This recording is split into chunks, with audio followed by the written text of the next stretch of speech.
خیابونای شهر مدین، دومین شهر بزرگ کلمبیا، یه شهر خیلی ساکت و کوهستانی که تو آرامش خیلی زیادی فرا رفته بود، ولی مردم این شهر میدونستن که هر موقع این آرامش زیاد میشه قراره یه اتفاق بد بیفته، یه اتفاق خیلی خیلی بد. خلاصه شهر ساکت بود. تو دل یکی از شبا دوتا جوون با موتور با اسلحه نیمه خودکار به مرد شلیک کردن. اون فرد کسی نبود جز قاضی یکی از پرونده‌های پولشویی کشور. خون، مرگ، فساد، کوکائین، مواد مخدر، همه چی پشت اینا فقط یه اسم بود: پابلو اسکوبار. تو دهه 90 کشت و کشتار تو مدین یه افسانه نبود، یه اتفاق روزمره بود، یه چیزی بود که واسش برنامه ریزی شده بود که پشت اینا فقط پابلو اسکوبار بود. یه مردی که با پول، کوکائین، طلا، کشت و کشتار، حتی آمریکا هم به زانو در آورده بود و تبدیل شده بود به قهرمان فقرا، قهرمانی که در نهایت هیچ جا برای مردن نداشت. بشنویم از ادامه ببینیم سرنوشت پابلو اسکوبار ما چیه. پابلو 1 دسامبر 1949 توی دهکده نزدیک مدین به دنیا آمد، توی دهکده کوچیک. پدرش کشاورز بود و مادرش هم معلم بود. تقریبا فقیر بودن اون ولی خانواده بیریشه‌ای نبودن. از همون بچگی پابلو طرز فکر داشت، به جای اینکه بره بچه بازی کنه و اینجور چیزا، فقط دوست داشت معامله کنه. اولین جرمش هم توی 13 سالگی انجام داد که یه جرم خنده‌دار ولی واقعا یه ذهن خیلی خلاق میخواد. یه سنگ قبر رو دزدید، با اسید روش رو پاک کرد و دوباره فروخت. اینو تو ایران هم میشه استفاده کرد، بد نباشه، کسب و درآمد کرده داشت. خلاصه پابلو قصه ما دیگه نوجوان شد و دیگه کارش کشید به بلیط‌های بخت آزمایی و بازار سیاه و اینجور چیزا. همیشه هم یه جمله داشت که دوستاش میگفت یا میمیرم یا پول در میارم. همینم شد. خلاصه همیشه پابلو میگفت من یا بزرگترین و پولدارترین فرد کلمبیا میشم یا جنایتکارترین فرد کلمبیا. هیچ این حرفش جدی نمیگیره، ولی یه روز هر دو اینا شد. هم بزرگترین فرد کلمبیا شد و پولدارترین، هم جنایتکارترین فرد کلمبیا. اون یه شخصیت معمولی نبود، یه ذهن داشت، یه ذهن سیاه معامله گری داشت. بشنویم از ادامه داستانش. آقا پابلو گرسنه پول نبود، تشنه قدرت بود. بیشتر دوست داشت بزرگترین و قوی‌ترین فرد کلمبیا بشه. خیلی هم آدم باهوشی. خلاصه تقریبا اوایل دهه 70 بود که موج ورود کوکائین به آمریکا خیلی زیاد شده بود، عرضه زیاد شده بود، تقاضا زیاد شده بود و پابلو اونجا فهمید که یه فرصت خوابیده. با چند تا از خلافکارهای محلی یه زد و بند کردن و تونستن که به آمریکا کوکائین وارد کنن. اون موقع هم قیمت کوکائین به نسبت کلمبیا تو آمریکا چندین برابر بود. این یه فرصت خیلی خیلی بزرگ بود که پابلو کارشو شروع کنه. از این هرج و مرج سوء استفاده کرد و شد یکی از وارد کنندگان کوکائین به آمریکا. خلاصه تو اون زمان خیلی داشتن به آمریکا کوکائین صادر می‌کردن، ولی چیزی که پابلو اسکوبار از بقیه متمایز می‌کرد روش کارش بود. روش کارش خیلی متفاوت بود. اون 10 مزرعه رو توی کلمبیا خرید، 10 موتور سوار، صدها کارگر گرفت و خودش داشت کوکائین رو توی کلمبیا کشت میکرد. چقدر درصد ارسال داشت به آمریکا؟ 80% کل کوکائین آمریکا رو اون موقع پابلو اسکوبار داشت تعیین میکرد. یه افسانه هست که میگن حتی قیمت کش دور پول ماهانش $2500 بود. حالا دیگه شده بود بزرگترین فرد کلمبیا. قاضی ها رو خریده بود، پلیس ها رو خریده بود، بندرها رو خریده بود، کلی ماشین، کلی مزرعه و بزرگترین فرد اون موقع و بزرگترین قاچاقچی کلمبیا شده بود. خیلیه دیگه، شما 80% کوکائین آمریکا رو یک نفره بتونی تامین کنی. خلاصه کارخونه ها شبا روزا همیشه در حال کار بودن با محافظا با اسلحه‌های سنگین. هر کس هم شک میکرد یا میخواست یه خللی تو کارش ایجاد کنه به راحتی میکشتش. هیچ کس هم نمیتونست جلودارش باشه. اون هیچ وقت نمیذاشت بهش بگن رئیس. یه لقب داشت به نام پاترون که حتی پلیسا هم ازش میترسیدن، قاضی هم ازش میترسیدن، به نام ارباب. پاترون یا اون ارباب. حالا دیگه پابلو اسکوبار یه کارخونه ساده نداشت، یه صادر کننده کوکائین نبود. اون تقریبا شهر تو دستش بود، قانون تو دستش بود و انگار کلمبیا دیگه شده بود مال پابلو اسکوبار.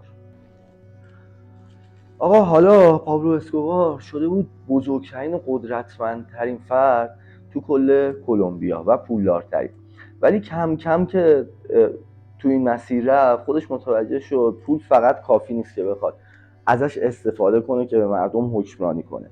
چیکار کرد؟ اون اومد یه نقشه ریخت، یه نقشه که بتونه دل مردم رو به دست بیاره.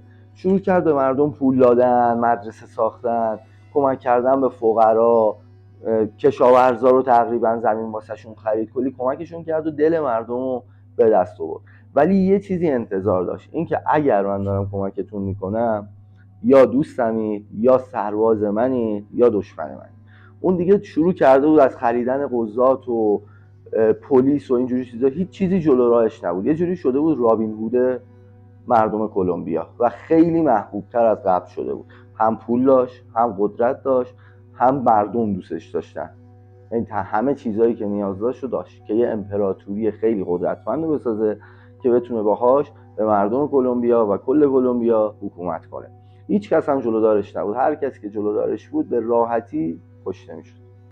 چند سال گذشت و دیگه کلا کوکائین آمریکا رو داشت پابلو تامین میکرد و دولت آمریکا هم از این میترسید ولی هیچ کاری نمیتونست کنه. پابلو روز به روز انقدر قدرتمندتر میشد، ترسناک و ترسناکتر میشد، خیلی داشت ترسناک میشد. دولت کلمبیا هم دیگه ازش ترسیده بود. خلاصه هرچی پولت بیشتر و جرم و جنایتت بیشتر، در نتیجه دشمنانت هم بیشتر.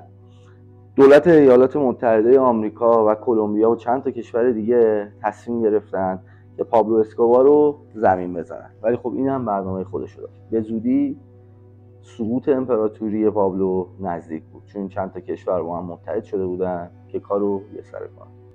آقا تو اواخر دهه 80 دیگه پابلو اسکوبار برای کل جهان یه تهدید شده بود. یعنی داشت به کل جهان کوکائین صادر میکرد و از طرفی هم داشت قدرتمند و قدرتمندتر میشد. برای خودش ارتش تشکیل داده بود، گارد ملی و ساحلی کلمبیا باهاش همراه بودن و داشت یه تهدید خیلی بزرگ برای دنیا میشد. خلاصه چند تا دولت و چند تا کشور با هم ترتیب عملیات رو دادن که مزرعه های کوکائین و اون کارخونه های کوکائین و اینجور چیزای پابلو رو بسوزونن و خودشو شکار کنن. بالاخره وقتش رسیده بود که پابلو شکار بشه.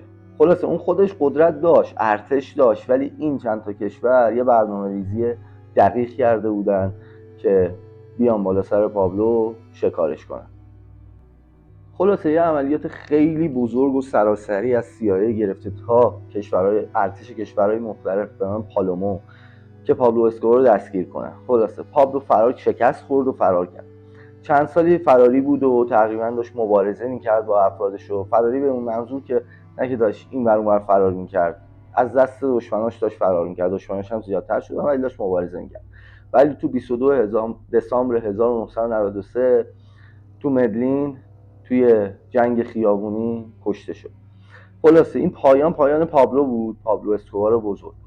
ولی پایان جرم و جنایت نبود، پایان کوکائین نبود. تقریبا میتونیم بگیم که پابلو تاریخ سازی کرد توی کلمبیا و جهان که هیچ کس انجامش نداد. یکی از بزرگترین مزرعه های کوکائین دنیا که تقریبا 80% کوکائین دنیا رو خودش به تنهایی داشت صادر میکرد و یه فرد خیلی خانواده دوست بود و با یه توریستیان ذهنی خیلی با یه ذهن کثیف البته. و این پایان کارش بود، ولی پایان جرم و جنایت نبود.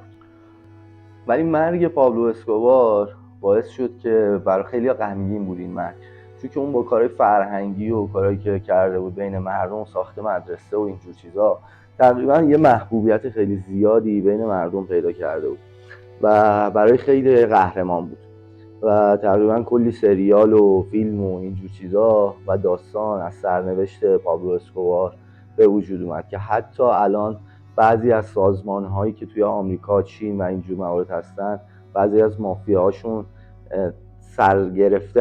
برگرفته از استراتژی پابلو اسکوباره. یه مرد قدرتمند ولی تاثیرگذار، رابین هود کلمبیا، که مرگش باعث شد که خیلی ها اونو نماد فساد بدونن، خیلی ها اونو نماد قدرت و جاه طلبی بدونن. میراث پابلو بعد از مرگش چی بود؟ بعد از سال 1993 تقریبا دولت واسه اینکه بتونه اون قدرتی که پابلو ایجاد کرده بود رو بگیره خیلی شکست خورد. گروهک‌های دیگه‌ای واسه تولید و قاچاق مواد مخدر وارد شدن، دولت تونست اونها رو شکست بده، ولی چند سالی طول کشید تا میراث پابلو تقریبا از بین بره و این گروهک‌ها از بین برن. ولی خب تو کلمبیا هنوزم یکی از معادن و تولید کنندگان کوکائین تو جهان. سرنوشت پابلو به نظر خود من خیلی سرنوشت جالبی بود. یه کودک که از با اسید یه سنگ قبر رو شست و دوباره فروختش تا جنایتکارترین و ثروتمندترین مرد کلمبیا. این قدرت جاه طلبی رو میتونه نشون بده که شما اگه بخواید میتونید به هر چی که تو ذهنتون هست برسید. ولی در نهایت خب کشته شد، ولی شخص خیلی قوی و شخص خیلی جالب و داستان جالبی هم داشت، مثلا حال خود من. خوشحال میشم کامنت بذارید، لایک کنید و چنل ما رو سابسکرایب کنید. مرسی.